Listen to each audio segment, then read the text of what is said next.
Hello students, आज हम देखने वाले हैं पॉलिनोमियल का पार्ट 2। ओके, तो सबसे पहले देखते हैं। यहाँ पे देखो, पॉलिनोमियल में कौन से एक्सप्रेशन को हम पॉलिनोमियल नहीं बोल सकते। तो यहाँ पे देखो, जो हमारा वेरिएबल है तो उनका पावर कभी भी फ्रैक्शन या डेसिमल या नेगेटिव पावर नहीं होना चाहिए। ओके, तो यहाँ पे देखो 2x² - 3√x। तो अगर √x को हम सिंप्लीफाई करें तो क्या होगा, x पावर 1/2 लिख सकते हैं। तो क्या बोला मैंने, कंडीशन क्या है कि पॉलिनोमियल में जो वेरिएबल है उनका पावर कभी भी नेगेटिव नहीं हो सकता, कभी भी फ्रैक्शन का पावर नहीं होना चाहिए, और पॉलिनोमियल कभी भी नीचे नहीं होना चाहिए। ओके, अगर इस टाइप का कोई है तो उसको हम पॉलिनोमियल नहीं कह सकते। ओके, यहाँ पे देखो 2x³ - 3x + 4। देखो यहाँ पे जो वेरिएबल है वो डिनोमिनेटर में है, तो इसको हम पॉलिनोमियल नहीं बोल सकते। क्यों? क्योंकि अगर हम इस x को ऊपर ले जाए तो इसका पावर क्या हो जाएगा, नेगेटिव हो जाएगा, इसलिए। तो यहाँ पे देखो, power of variable should be whole number. Whole number मतलब पावर 0 हो सकता है, 1 2 3 1000 lakhs, positive numbers only. Okay, इस टाइप के नंबर है तो हम उसको बोल सकते हैं पॉलिनोमियल। यहाँ पे देखो, अगर x पावर 1/2 या ऐसा कोई फ्रैक्शन या ऐसा कोई नेगेटिव पावर है वेरिएबल में, वेरिएबल के ऊपर, तो वो पॉलिनोमियल एक्सप्रेशन नहीं है। ओके, तो ये एक नोट था। नेक्स्ट है कांस्टेंट पॉलिनोमियल। किसको हम कांस्टेंट पॉलिनोमियल बोल सकते हैं? तो देखो, अब पॉलिनोमियल ऑफ डिग्री 0। डिग्री मतलब किसका, वेरिएबल का पावर 0 होना चाहिए। ऐसे कोई पॉलिनोमियल उसे हम क्या बोलेंगे, हम कांस्टेंट पॉलिनोमियल। फॉर एग्जांपल यहाँ पे देखो f(x) = 7। दूसरा एग्जांपल है g(x) = -3/2। तो इनको हम लिख सकते हैं f(x) = 7 × x पावर 0। हमें पता है x पावर 0 मतलब 1 लिख सकते हैं, x पावर 0 मतलब 1। तो इसकी जगह पे हम 1 लिख सकते हैं, तो क्या होगा, 7 × 1 = 7। तो ये क्या हो गया, कांस्टेंट नंबर, कोई भी नंबर्स हो गया। ओके, तो कोई भी नंबर्स ऐसे कोई है, प्लस माइनस फ्रैक्शन जो भी है, तो उसको हम क्या बोलेंगे, constant polynomial, only for number. Okay, अगर ऐसे कोई नंबर है, कोई वेरिएबल नहीं होना चाहिए, उसे हम क्या बोल सकते हैं, कांस्टेंट पॉलिनोमियल। तो ये पॉलिनोमियल का एक टाइप है। ओके, यहाँ पे देखो, द कांस्टेंट पॉलिनोमियल 0 भी एक नंबर है, तो उनको भी हम कांस्टेंट पॉलिनोमियल बोल सकते हैं। बट उसका एक दूसरा भी नाम है जिसे हम बोलते हैं ज़ीरो पॉलिनोमियल। 0 को हम ज़ीरो पॉलिनोमियल भी बोल सकते हैं। क्यों? देखो यहाँ पे, the degree of zero polynomial is not defined. मतलब ज़ीरो पॉलिनोमियल में जो एक्स वेरिएबल है उनका पावर मतलब डिग्री डिफाइन नहीं कर सकते हम, कुछ भी हो सकता है। फॉर एग्जांपल देखते हैं, तो यहाँ पे देखो f(x) = 0, तो एक नंबर है। इसको हम ऐसे भी लिख सकते हैं 0 × x, 0 × x², 0 × x³, 0 × x power 100, कुछ भी लिख सकते हैं। सबका आंसर क्या है, 0। मतलब यहाँ पे देखो, पहले वेरिएबल ही नहीं था, अभी यहाँ पे एक वेरिएबल है, अभी यहाँ पे वेरिएबल का पावर 2 हो गया, तो सबका आंसर सेम है। बट यहाँ पे जो वेरिएबल की डिग्री है वो अलग अलग है। इसका मतलब हम डिफाइन नहीं कर सकते कि क्या हो सकता है। ओके, तो इसीलिए 0, स्पेशली 0 को हम क्या बोलेंगे, ज़ीरो पॉलिनोमियल। वो एक नंबर है तो उसे हम कांस्टेंट पॉलिनोमियल बोल सकते हैं, बट उनका एक दूसरा भी नाम है ज़ीरो पॉलिनोमियल। क्यों? क्योंकि यहाँ पे उसका रीज़न दिया है। ओके, क्योंकि उसका जो वेरिएबल है उनका पावर हम डिफाइन नहीं कर सकते, इसलिए स्पेशली 0 को हम क्या बोलेंगे, ज़ीरो पॉलिनोमियल। ओके,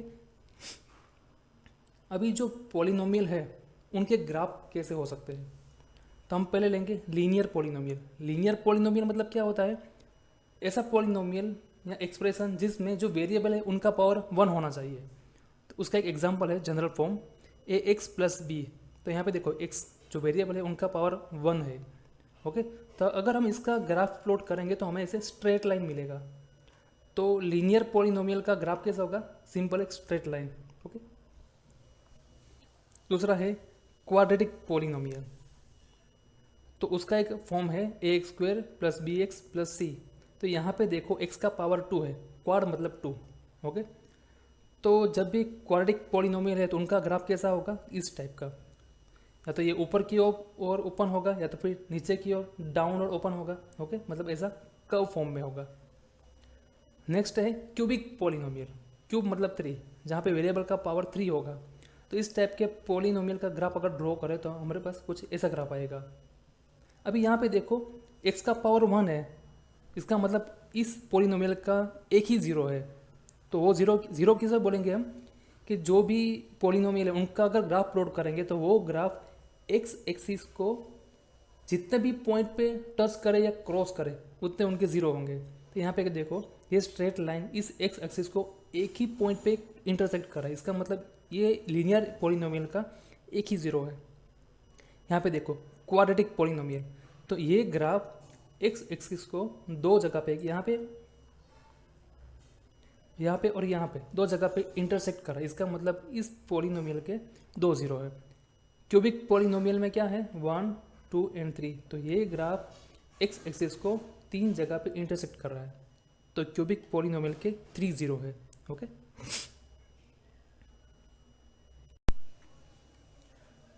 अभी इसमें कुछ अलग अलग टाइप के क्वेश्चन आ सकते हैं। तो एक क्वेश्चन देखते हैं न्यूमेरिकल्स। यहाँ पे देखो इस टाइप के क्वेश्चन पूछ सकते हैं, अल्फा बीटा, यहाँ पे देखो 1/α + 1/β, इस टाइप के। If alpha and beta are the zeros of a polynomial, quadratic polynomial, ऐसा कुछ दिया है हमें x² - bx + q, ये एक पॉलिनोमियल है। ओके, यहाँ पे देखो x⁴, तो ये कैसा पॉलिनोमियल है, क्वाड्रेटिक पॉलिनोमियल।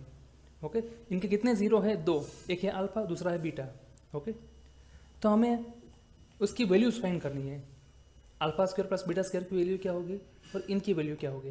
ओके, तो सबसे पहले क्या करना है, हमें पता होना चाहिए कि जो पॉलिनोमियल के ज़ीरो है और उनके कोएफिशिएंट का रिलेशन क्या है। कोएफिशिएंट मतलब क्या है, ABC, इनमें से हमें सबसे पहले ABC निकालना है, फिर इस ABC को इनके जो फॉर्मूला, हमारे पास एक वेरिफिकेशन का फॉर्मूला था। ओके, जिसको हम बोलते हैं सम ऑफ ज़ीरो, दूसरा है प्रोडक्ट ऑफ ज़ीरो। ओके, हमें उनको वेरीफाई करना है। तो देखते हैं, सबसे पहले हमें इस पॉलिनोमियल में से ABC निकालना है। A क्या है, x² का कोएफिशिएंट, तो यहाँ पे x² के साथ क्या है, कुछ नहीं, तो 1 होगा, तो हम A = 1 लिख सकते हैं। ओके, यहाँ पे देखो x के साथ क्या है, -p, तो b की वैल्यू क्या होगी, -p। यहाँ पे देखो c क्या है, q, तो c की वैल्यू क्या होगी, q। ओके, अभी हमारे पास एक फॉर्मूला था, sum of zeros is equal to -b/a। Sum of zero मतलब alpha plus beta is equal to -b/a। तो यहाँ पे हम b और a की वैल्यू प्लेस करेंगे तो हमें कुछ मिलेगा p, तो अल्फा प्लस बीटा की वैल्यू क्या हो गई, p। ओके, नेक्स्ट फॉर्मूला था प्रोडक्ट ऑफ ज़ीरो। हमारे पास जीरो कौन से अल्फा एंड बीटा, इन दोनों का प्रोडक्ट मतलब अल्फा इंटू बीटा, तो इनका रिलेशन क्या था, alpha into beta is equal to c/a। Okay, तो हमें c क्या है, q, a क्या है 1, तो q/1, तो इसको हम लिख सकते हैं alpha into beta is equal to q। Okay, अभी हमें क्या करना है, α² + β² की वैल्यूज़ निकालनी है, उसका आंसर क्या होगा। ओके, तो हमारे पास एक फॉर्मूला है, identity, x + y² is equal to x² + 2xy + y², तो इनका हमें यूज़ करना है। ओके, तो हम लिख सकते हैं इनको α + β² को लिख सकते हैं α² + β² + 2 टाइम्स अल्फा बीटा। तो ये जो 2 टाइम्स है हमने क्या किया, इनको लेफ्ट साइड में शिफ्ट कर दिया, मतलब चेंज कर दिया। तो यहाँ पे क्या बचेगा, x² + y², तो यहाँ पे क्या रखा हमने, α² + β²। यहाँ पे जो 2 अल्फा बीटा था उनको हमने यहाँ पे रिप्लेस कर दिया, शिफ्ट कर दिया, तो ये प्लस का क्या हो जाएगा, -2 टाइम्स अल्फा इंटू बीटा। अभी यहाँ पे देखो एक फॉर्म है अल्फा प्लस बीटा, दूसरा फॉर्म है अल्फा इंटू बीटा, तो इनकी जगह पे ये वैल्यू रखनी है और इनकी जगह पे ये वैल्यू रखनी है। तो अगर सिंप्लीफाई करेंगे तो इनका आंसर क्या होगा, α² + β² का आंसर क्या होगा, p² - 2q। ओके, तो ये इनका सॉल्यूशन हो गया। अभी देखते हैं ये वाला इक्वेशन। तो सेकंड क्वेश्चन है 1/α + 1/β। अगर हम इसको सिंप्लीफाई करेंगे, क्रॉस मल्टीप्लाई, तो क्या होगा, α + β / अल्फा इंटू बीटा। ओके, तो α + बीटा की वैल्यू क्या थी, p, अल्फा इंटू बीटा की वैल्यू क्या थी, q, तो हमारा आंसर क्या होगा, इनका सॉल्यूशन क्या होगा, p/q। तो इस टाइप के क्वेश्चन पूछ सकते हैं। ओके, नेक्स्ट क्वेश्चन है find a quadratic polynomial which the given numbers as the sum and product of its zeros. हमको sum of zero and product of zero दिया है, तो हमें इनका यूज़ करके पॉलिनोमियल इक्वेशन निकालना है। ओके, तो क्या करना है, हमारे पास एक फॉर्मूला था, F of X is equal to K times X square minus sum of zero into X plus product of zero. Okay, तो ये क्या था फॉर्मूला, क्वाड्रेटिक इक्वेशन कैसे बनाते हैं जब sum of zero and product of zero दिया है। ओके, तो हमको ये पोर्शन, ये पहला पोर्शन क्या है, सम ऑफ जीरो, तो हम उसको लिख सकते हैं एस ओ जेड या फिर sum of zero is equal to 1/4। दूसरा क्या है -1, इसको हम लिख सकते हैं प्रोडक्ट ऑफ जीरो। ओके, तो इसकी जगह पे हमें रिप्लेस करना है 1/4, इनकी जगह पे रिप्लेस करना है -1। तो हमारा इक्वेशन क्या बनेगा, पॉलिनोमियल क्या बनेगा, F of X is equal to K times X square minus 1/4x minus 1। तो ये हो गया हमारा polynomial expression. Okay, equation. Next method है डिवीजन एल्गोरिथम फॉर पॉलिनोमियल। तो सबसे पहले डिवीजन हम देखते हैं, डिवीजन का मतलब क्या होता है। फॉर एग्जांपल हम देख, यहाँ पे 5, तो 5 को हम 2 से डिवाइड करेंगे तो क्वेश्चन क्या बचेगा 2, क्योंकि 2 2 जा 4, 5 में से 4 जाएंगे तो क्या रिमेन होगा 1। तो ये जो ऊपर का पोर्शन है उसे बोलेंगे हम क्वोशंट, नीचे जो बच्चा है उसे बोलेंगे हम रिमाइंडर, अंदर का जो नंबर है बड़ा नंबर उसे हम बोलेंगे डिविडेंड, और जो बाहर का नंबर है उसे बोलेंगे हम डिवाइजर। ओके, तो ये सब नंबर्स को, ये सब जो वर्ड्स दिए इनको हम लिख सकते हैं dividend is equal to quotient into divisor plus remainder. मतलब 5 को हम अलग तरीके से लिख सकते हैं, जैसे 2 2 जा 4 प्लस 1। ओके, तो एक ये क्वोशंट हो गया और ये क्या हमारा डिवाइजर हो गया। ओके, तो ये जो फॉर्म है इसको हम जनरल फॉर्म में लिख सकते हैं, जैसे F of X is equal to G of X into Q of X plus R. Okay, तो ये क्या है डिवीजन एल्गोरिथम। अभी यहाँ पे देखो ये सभी फंक्शन है, तो ये कौन सा फंक्शन है, पॉलिनोमियल्स। ओके, तो देखते हैं if F of X and G of X are any two polynomial then we can always find polynomials Q of X and R of X. अगर हमको F of X and G of X दिए हैं तो हम उनका use करके Q and are निकाल सकते हैं। यहाँ पे कुछ कंडीशंस दी है वो भी आपको याद रखना है। Degree of remainder less than degree of G, ये जो रिमाइंडर है उनकी डिग्री हमेशा जी से लेस देन होनी चाहिए, होगी। ओके, और दूसरा एक नोट यहाँ पे दिया है, अगर रिमाइंडर 0 होता है डिवीजन के बाद, अगर रिमाइंडर 0 है इसका मतलब जो डिवाइजर है वो क्या है इनका पॉलिनोमियल का factor. If R is equal to 0, मतलब रिमाइंडर 0 बचता है लास्ट में, then polynomial G of X is a factor of polynomial F of X. अगर रिमाइंडर 0 बचता है तो जी ऑफ एक्स क्या है, एफ ऑफ एक्स का फैक्टर। ओके, तो ये हो गया हमारा डिवीजन एल्गोरिथम। नेक्स्ट क्वेश्चन है, देखते हैं divide the polynomial F of X by G of X and verify the division algorithm. F दिया है, जी दिया है, तो हमें क्या करना है, वेरीफाई करना है। वेरीफाई मतलब हमें ये प्रूव करना है ऐसा कुछ बनता है। ओके, तो देखो, तो ये हो गया हमारा डिविडेंड और ये हो गया हमारा डिवाइजर। हम उसको डिवाइड करेंगे यूजिंग लॉन्ग डिवीजन मेथड, तो हमें हमारे पास कुछ ये ऊपर वाला पोर्शन ऐसा आएगा। तो ऊपर वाला पोर्शन क्या है, क्वोशंट, और नीचे जो बचता है वो क्या है, रिमाइंडर। तो इन सब का यूज़ करके हम उसको वेरीफाई कर सकते हैं। देखो यहाँ पे क्वेश्चन क्या बचा हमारे पास, q is equal to X minus 2, remainder क्या बचा r इज इक्वल टू 3। तो हमारा अल्गोरिथम क्या था, question into divisor plus remainder is equal to क्या होगा, डिविडेंड। तो ये प्रूव होना चाहिए। तो हम सबकी वैल्यू रखेंगे, इसको सिंप्लीफाई करेंगे तो हमारा आंसर इस तरफ आएगा, ऐसा कुछ। तो ये क्या है, -x³ वगैरह ये वाला। देखो, तो ये फॉर्म कुछ ऐसा आ रहा है, तो ये क्या है, एफ ऑफ एक्स जो हमारा मेन पॉलिनोमियल था। ओके, इसका मतलब ये वेरिफिकेशन हो गया। ओके, इस टाइप के क्वेश्चन आ सकते हैं।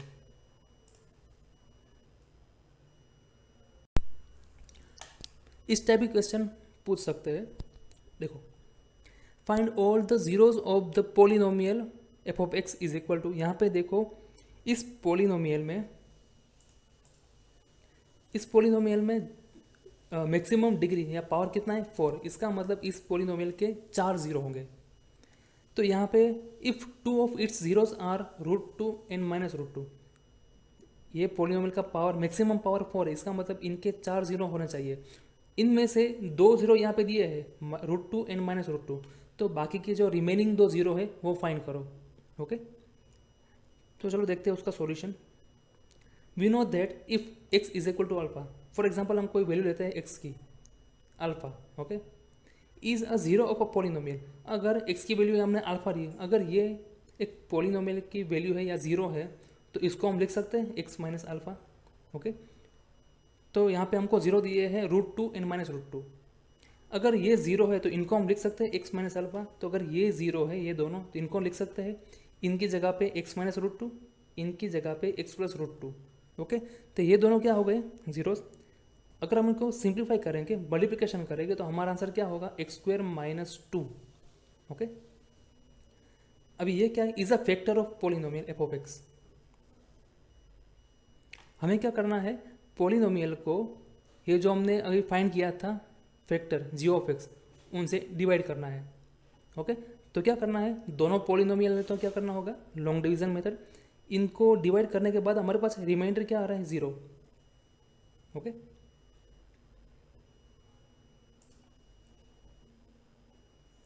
तो क्वेश्चन क्या मिल रहा है हमें, 2x² माइनस 3x प्लस 2। अभी हमें क्या करना है, इस क्वेश्चन को फैक्टराइज करना है, इनमें से हमें जीरोस निकालने हैं। अभी यहाँ पे देखो इनका पावर कितना है 2, x का पावर 2 है, इसका मतलब इनके 2 जीरो है। इनमें से जो x की वैल्यू मिलेगी 2, वो हमारी क्या हो गई, रिमेनिंग जीरोस। ओके, तो यहाँ पे देखो इनको हम डिवाइड करेंगे, फैक्टराइज करेंगे, तो हमारे पास कुछ ऐसी वैल्यू आएंगी x माइनस 1 और 2x माइनस 1। इनको हम जीरो से इक्वेट करेंगे तो क्या होगा, x इज इक्वल टू 1। इनको हम जीरो से इक्वेट करेंगे तो क्या होगा, x इज इक्वल टू 1/2। तो बाकी के जो रिमेनिंग 2 जीरोस थे वो ये है 1 एंड 1/2। ओके, तो आपको इनका जो फैक्टराइजेशन है वो आना चाहिए। तो उनका एक मेथड है, जो x² है उनका साथ जो कोएफिशिएंट है उनको और लास्ट कांस्टेंट है उन दोनों को मल्टीप्लाई करना है। तो 2 1 जा 2, तो 2 के कितने फैक्टर्स हो सकते हैं, 2 के ऐसे फैक्टर निकालो जिनका सम -3 होना चाहिए। तो 2 को हम लिख सकते हैं 2 1 जा 2। ओके, तो 2 + 1 ये दोनों फैक्टर है 2 and 1, तो इन दोनों को अगर हम ऐड करें तो आंसर 3 आएगा। बट यहाँ पे हमें क्या चाहिए, -3। तो ये दोनों की वैल्यू अगर मैं माइनस लूँ, -2 and -1, इन दोनों का मैं सम करूँ तो आंसर आ सकता है -3। ओके, तो ये क्या हो गए इनके फैक्टर्स। तो हम ये -3x की जगह पे लिख सकते हैं -2x and -x। ओके, फिर हमें क्या करना है, इन दोनों में से जो कॉमन निकल सकता है वो निकाल लो और सिंप्लीफाई करो, तो हमें ऐसे 2 फैक्टर्स मिलेंगे। फिर इन दोनों को क्या करना है, जीरो के साथ इक्वेट कर देना है, तो हमें क्या मिल जाएगा, x की वैल्यू, जो हमारी रिमेनिंग जीरोस हो गए। ओके, तो इस टाइप के क्वेश्चन पूछ सकते हैं। नेक्स्ट है, apply the division algorithm to find the quotient and remainder. अभी हमें f of x and g of x दिए हैं, इनका यूज़ करके हमें क्वोशंट एंड रिमाइंडर दोनों फाइंड करना है। ओके, तो यहाँ पे देखो जो पॉलिनोमियल है f ऑफ x, उनका डिग्री कितना है 3, मतलब f का डिग्री 3 है और g का डिग्री यहाँ पे 1 है। ओके, तो therefore degree of quotient, तो क्वोशंट की डिग्री क्या हो गई, इन दोनों में का डिफरेंस। तो 3 - 2 3 - 1 कितना होगा 2। तो जो भी हमारा क्वोशंट होगा उनका जो पॉलिनोमियल हो कैसा होगा, डिग्री 2 वाला। फिर नेक्स्ट है रिमाइंडर, तो रिमाइंडर की डिग्री की क्या कितनी हो सकती है, तो उसकी डिग्री ऑलमोस्ट मतलब 0 होगी। ओके, तो देखो यहाँ पे हमें कुछ एज्यूम करना है, तो let quotient q is equal to ax² + bx + c। ऐसा हमने क्यों एज्यूम किया, क्योंकि इन दोनों का डिफरेंस 2 आ रहा है, मतलब जो भी इक्वेशन बनेगा, एक्सप्रेशन होगा, उनका पावर 2 होगा यहाँ पे, x का पावर 2। तो इसीलिए हमने यहाँ पे क्वाड्रेटिक पॉलिनोमियल का यूज़ किया है। फिर रिमाइंडर का डिग्री 0 होगा, तो यहाँ पे हमने कुछ कांस्टेंट ले लिया k। ओके, अभी इन ये दोनों और ये दोनों का यूज़ करके हमें इनकी वैल्यूज़ निकाली। मतलब यहाँ पे देखो अननोन क्या है, a b c पता नहीं उनकी वैल्यू क्या है, और यहाँ पे k, तो इन सब की वैल्यू हमें निकालनी है। तो यूज़ करना है division algorithm, f is equal to q into G plus r। Okay, तो f की वैल्यू क्या है, मतलब जो हमको पॉलिनोमियल दिया है वो ये वाला है, यहाँ पे ये लिखो, राइट साइड क्या लिखना है, क्यू की वैल्यू, फिर हमने जो जी दिया है वो, और जो हमने एज्यूम किया है आर की वैल्यू के, इन सब को सिंप्लीफाई करोगे तो हमें राइट साइड कुछ ऐसा मिलेगा। ओके, अभी क्या करना है, यहाँ पे देखो x पावर 3, तो यहाँ पे भी x पावर 3 है, तो हमें इनके कोएफिशिएंट कंपेयर करना है। इनका कोएफिशिएंट क्या है a, और इनका कोएफिशिएंट क्या है 1। इसका मतलब a इज इक्वल टू क्या होगा 1।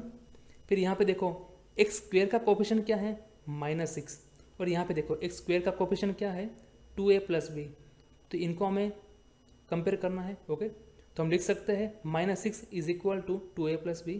तो वैसे ही हमें सब को कंपेयर कर देना है, सभी x के वैल्यू को हमें कंपेयर कर देना है। और यहाँ पे देखो इनके साथ कोई x नहीं, इसका मतलब ये दोनों टर्म कैसी है कांस्टेंट, तो हमें क्या करना है इस कांस्टेंट के साथ इनको कंपेयर करना है। तो क्या होगा -6 is equal to 2c + k। Okay, फिर इन सब को हम सिंप्लीफाई करेंगे तो हमारे पास a b c and k सबकी वैल्यू आ जाएगी। ओके, तो इनके ऊपर से हम लिख सकते हैं q is equal to x² - 8x + 27 और k is equal to -60। Okay, तो ये हमारा हो गया क्वोशंट एंड रिमाइंडर। ओके, तो यहाँ पे हमारा पॉलिनोमियल का सब कुछ कंप्लीट हो गया है। I hope you enjoy. तो डिस्क्रिप्शन में बहुत सारी लिंक्स दी है, वीडियोस दिए हैं और PDF फाइल्स भी दिए हैं, तो आप चेक करते जाओ। हर एक वीडियो में डिस्क्रिप्शन में बहुत कुछ दिया है। ओके, इसके अलावा अगर आपको कोई डाउट है या क्वेश्चन है तो आप प्लीज़ कमेंट करिए और हमें रिप्लाई करें, जिससे हम अगर पॉसिबल होगा तो हम उसके ऊपर भी वीडियो बनाएंगे। Okay, so thank you for watching.